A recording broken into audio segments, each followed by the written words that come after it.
So tonight I want to talk about the one big, beautiful bill, and it will be the biggest bill ever passed in our country's history. So what's in this big, beautiful bill? Well, for one thing, big cuts to health care for millions of Americans. It goes right after Medicaid. It would slash Medicaid by hundreds of billions of dollars. What that means is over 10 million Americans will lose their health care if this big, beautiful bill becomes law. Now, I guess they say that beauty is in the eye of the beholder. That doesn't look very beautiful to me, that millions of Americans are going to lose their access to care. Now, you might say, well, I'm not on Medicaid. Why should I be concerned about it? Well, number one, you should be concerned for your neighbor who is on Medicaid. But even if you're not, that hospital down the street depends on Medicaid.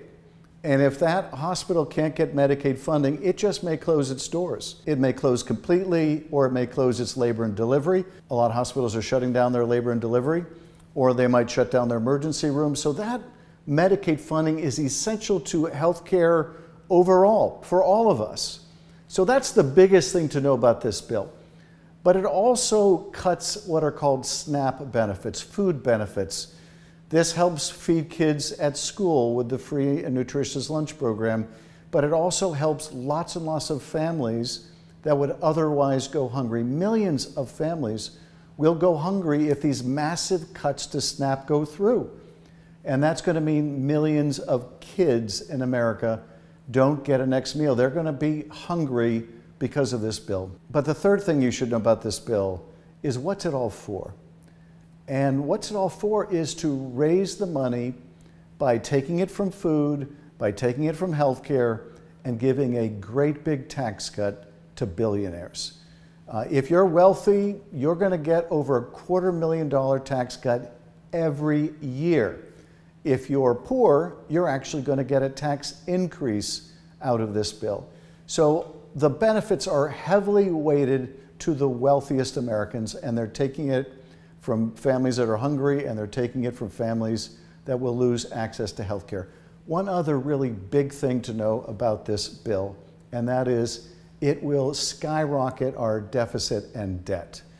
Don't believe the Republicans who are claiming that it will pay for itself. They never pay for themselves. No, this is going to raise $2 to $3 trillion of debt. It's going to increase the debt by that much. We already have a very significant debt and deficit problem, such that the nation's credit rating has gone down, and there are concerns that if this bill goes through and explodes our deficit and debt further, it's going to mean a further degrading of our bond rating, which is going to mean more you're paying in interest rates on your credit cards, more on your interest rates for your home and your mortgage. These are going to be the consequences of making the deficit and debt situation that much worse.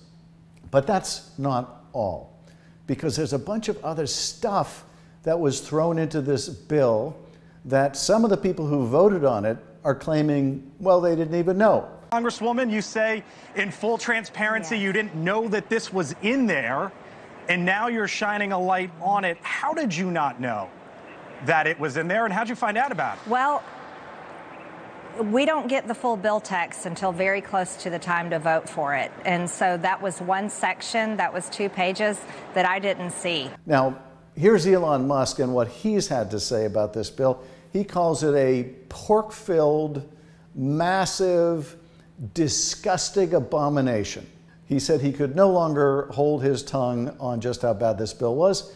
And what's more, he goes on to say, and the Republicans who voted for it, they knew better, and essentially they should be ashamed of themselves. Now, some of the Republicans, contrary to what Elon Musk said, are claiming ignorance. Here's Michael Flood claiming that he didn't know a provision was in the bill that would make it harder to enforce court orders. Here's the town hall with Republican Representative Mike Flood. Can you please tell us why you voted to approve a budget bill that includes Section 70302, which effectively prohibits federal courts from enforcing contempt orders? Please let me read my question. I only got 30 seconds. Which would then allow current and future administrations to ignore those contempt orders by removing the enforcement capabilities.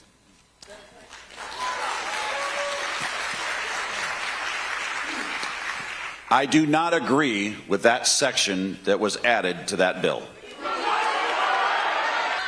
This provision was unknown to me when I voted for the bill. Okay, next question.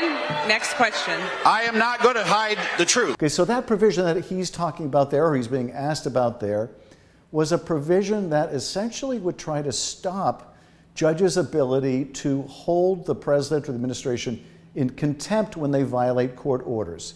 Because what it would require is that someone suing to prevent the government from doing harm has to pay a big bond in case their temporary restraining order or permanent injunction is later reversed.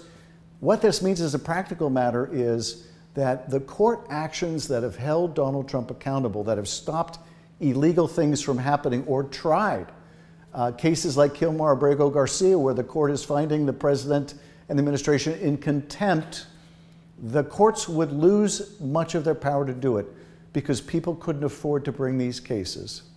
So this is an effort to essentially neuter the judiciary branch, the one branch of government that has been willing to stand up to this lawless administration. That is also in this big, what I would call, ugly bill.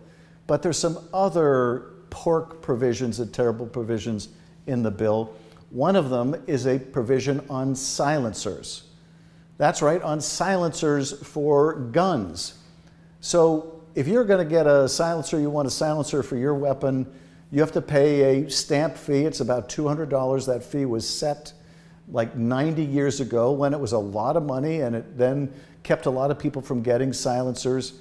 Now it's a pretty small fee to pay, but what's more, it prevents you from having to register to get a silencer. It's going to just proliferate the number of silencers. Now, what's the problem with this?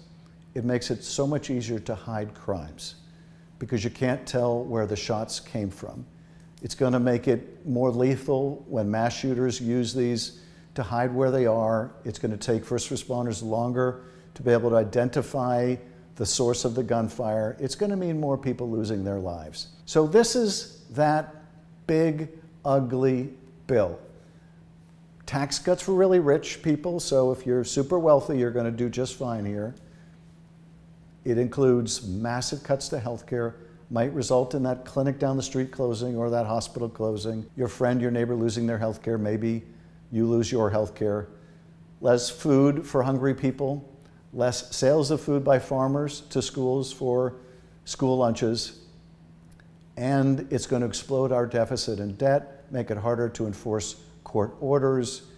It's going to have all of these consequences, this bill. If you're an average American, this is what the bill offers you. It's all there, black and white, clear as crystal. You get nothing. You lose. Good day, sir.